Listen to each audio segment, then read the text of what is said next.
Quality of education అనేది తగ్గిపోయిందండి. కొన్ని లక్షల మంది బీటెక్ విద్యార్థులు ప్రతి సంవత్సరం బయటకు వస్తున్నారు. వాళ్ళకి ఉద్యోగాలు ఎందుకు లేవు? నిరుద్యోగత ఎందుకు ఉంటున్నాయి? క్వాలిటీ ఆఫ్ ఎడ్యుకేషన్ తగ్గిపోయింది. మ్యాక్సిమము చాలా ఇంజనీరింగ్ కాలేజీలో ఫ్యాకల్టీ టీచింగ్ స్కిల్స్ లేని ఫ్యాకల్టీని పెడుతున్నారు. బీటెక్ ఎంటెక్ చేసిన వాళ్ళని టీచింగ్లో పెడుతున్నారు.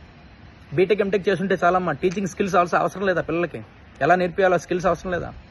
దానివల్ల పిల్లలలో ఆ బీటెక్ చదివే పిల్లల్లో స్కిల్స్ లేకపోవడం వల్ల ఇంటర్న్షిప్ అనే మాటే లేదు చాలా మందిలో. ఈ మధ్యకాలంలో అసలు మర్చిపోయారు అది. ఏదో ఒక ప్రాజెక్ట్ లాస్ట్ ఇయర్లో డబ్బులు పెట్టి కొనుక్కున్నామా, లేదంటే ఎక్కడో తిరిగామా, ఎవరినో పట్టుకున్నామా, ప్రాజెక్ట్ తెచ్చిచ్చామా, సబ్మిట్ చేసామా, బీటెక్ అయిపోయింది, అంతే. పట్టా పట్టుకొని బయటకు వచ్చాం. నాలెడ్జ్ ఉంటేనే కదండి, నాలెడ్జ్ ఉంటేనే కదా మంచి కంపెనీలో ఉద్యోగం వస్తుంది. ఒక కంపెనీకి వెళ్ళారు, మీరు ఏం చదువుకున్నారో దాని మీద గ్రిప్ ఎంత ఉంది మీకు, దాంట్లో నాలెడ్జ్ ఎంత ఉంది, మీ అంబిషన్ ఏంటి, మీ గోల్ ఏంటి, ఇవన్నీ మీరు ప్రజెంటేషన్ చేసి చూపిస్తేనే కదా మీకు మంచి జాబ్ వచ్చేది. అడగండి బీటెక్ కంప్లీట్ చేసిన వాళ్ళల్లో మీ గోల్ ఏంటని. సగానికి పైగా బ్లైండ్ ఆన్సరే ఉంటుంది.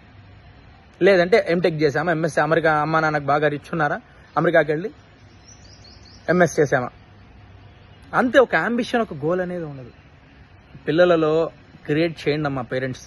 వాళ్ళ టాలెంట్ని గుర్తించి వాళ్ళల్లో వాళ్ళ గోల్ ఏంటి, వాళ్ళ అంబిషన్ ఏంటి వాళ్ళకి క్రియేట్ చేసి మీ ప్రెషర్ని వాళ్ళ మీద రుద్దకుండా, గంప కొత్తగా పక్కోడు బీటెక్ పలానా కాలేజీలో చేరాడు నువ్వు కూడా దాంట్లోనే పో, పక్కోడు ఎంటెక్ పలానా కాలేజీ నువ్వు కూడా దాంట్లోనే పో, పక్కోడు అమెరికాకి వెళ్ళాడు నువ్వు లండన్ పో, ఇట్లా రుద్దకుండా వాళ్ళ టాలెంట్ని గమనించి దాన్ని షైన్ చేసి దాంట్లో రాణించేటట్టు పేరెంట్స్ ప్రోత్సాహం ఇవ్వండి.